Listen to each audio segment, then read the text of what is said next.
안녕하세요. 오늘은 디모데후서 4장 1절 8절을 중심으로 그리스도인에게 죽음이란 라는 제목으로 말씀을 전하겠습니다. 2019년 11월 2일 국제복음주의 신학회에서 미국 트리니티 신학교 교수인 닥터 칼슨이 이런 이야기를 했습니다.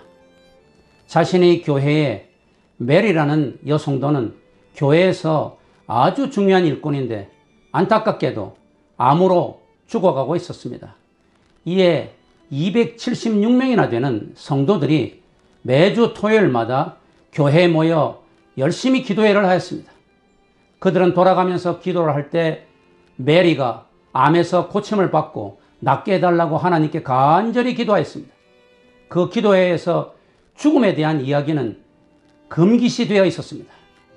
메리 권사는 반드시 회복되고 살아나야 하지 죽을 것이라는 이야기는 감히 할 수 없는 분위기였습니다. 그런데 동일한 암에 걸려 항암 치료를 받고 회복하였던 칼슨 박사의 부인은 자신의 기도 차례가 되어 기도할 때 이렇게 기도했습니다. 하나님, 메리 권사가 죽음에 대해 바로 알게 하소서. 천국과 영생에 대해 바로 알게 하소서. 흔히 말하는 웰다잉, 소위 고통 없이 안락사하는 것 등이 아니라 성도로서 하나님께 부끄러움 없는 죽음을 맞게 하소서. 이렇게 기도했습니다. 그리스도인들은 세상 사람들처럼 죽음에 대한 이야기를 금기시해서는 안 됩니다. 죽음에 대한 바른 인식이 있어야 됩니다.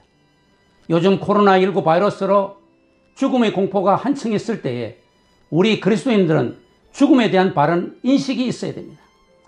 불교에서 말하는 윤회설도 아닙니다. 내가 다시 태어날 때 개로 태어난다든지 송아지로 태어난다든지 그런 것도 아닙니다. 뉴에이지가 주장하는 것처럼 물질론도 아닙니다. 죽고 나면 먼지로 소멸된다는 그런 이야기도 아닙니다. 과학자들처럼 냉동 보관을 해서 수백 년, 수천 년 보관하는 것도 아닙니다. 고대 이집트인들이 한 것처럼 미라로 연구 보존하는 것도 아닙니다. 또한 자료로 보관하는 것도 아닙니다. 그러면 성경에서는 죽음에 대해 무엇이라고 이야기하고 있습니까? 오늘 믿음의 아들 디모데에게 가르치며 고백한 바울의 간증을 통해 죽음에 대한 성경적인 바른 깨달음을 가집시다. 바울은 인생의 큰 그림, 빅픽처를 그린 자입니다. 바울은 인생이라는 마라톤의 결승점을 바라보고 달린 자입니다.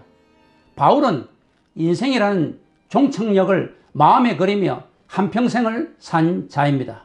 다시 말해 바울은 죽음의 빅픽처, 큰 그림을 그린 자입니다. 바울은 본문에서 죽음을 세 단계로 나누었습니다. 첫 번째, 과거적인 죽음, 7절에 나옵니다. 과거적인 죽음이란 무엇입니까? 바울에 따르면 선한 싸움을 싸우는 시절을 말합니다. 선한 싸움은 영적인 싸움을 뜻합니다. 바울은 7절에서 나는 선한 싸움을 싸우고 나의 달려갈 길을 마치고 믿음을 지켰다라고 고백하고 있습니다. 바울은 믿음의 선한 싸움을 과거부터 지속적으로 싸워왔고 중단 없이 달려가 싸움을 마쳤고 끝까지 믿음을 지켰다는 고백입니다. 참으로 대단한 고백입니다. 당당하고 담대한 고백입니다. 모든 그리스도인들이 부러워할 만한 고백입니다. 바울은 자신의 지난날의 삶을 죽음으로 보고 있습니다. 하나님을 위해, 복음을 위해 선한 싸움을 싸우고 믿음을 지킨 것을 과거적인 죽음으로 보고 있습니다. 예수님께서 이렇게 말씀하셨습니다.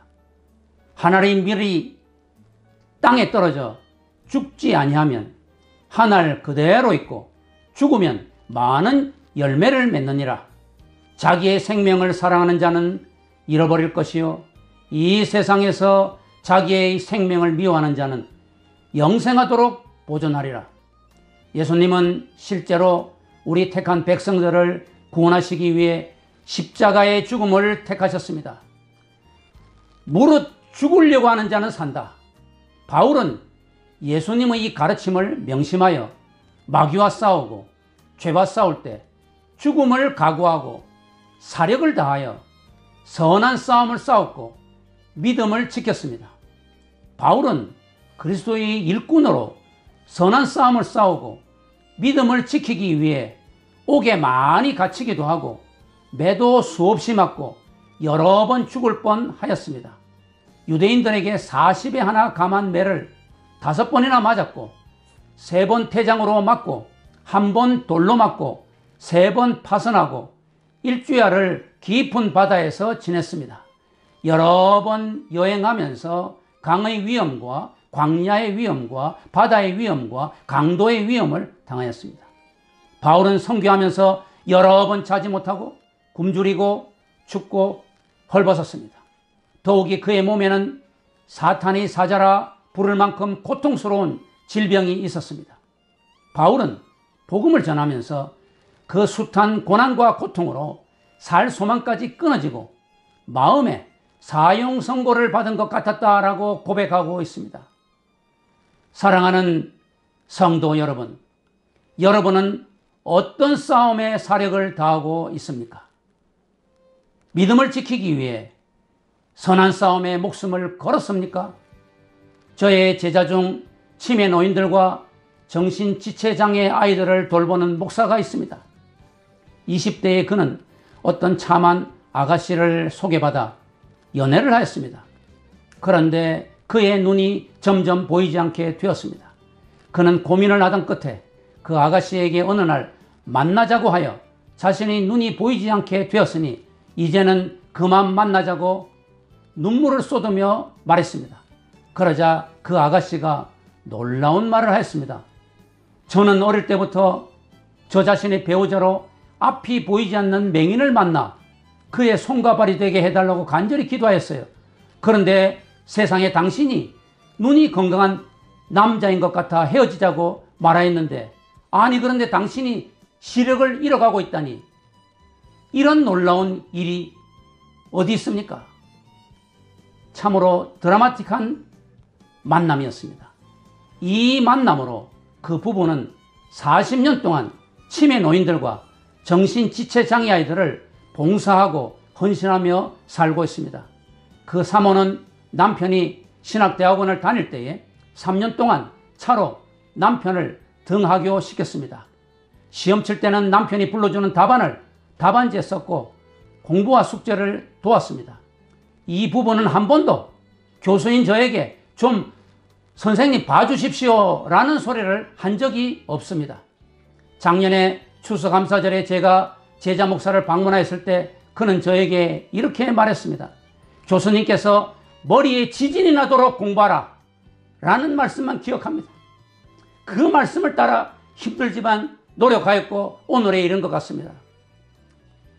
저는 1년에 한 번 잠시 가서 그를 위로한답시고 한두 시간 예배를 드리고 있어도 머리가 지끈지끈 아프고 정신이 없는데, 그 목사 부부는 40년을 한결같이 중증 정신장애인들을 사랑으로 돌보고 있습니다. 미국 텍사스 농장에 이런 격언이 붙어 있다고 합니다.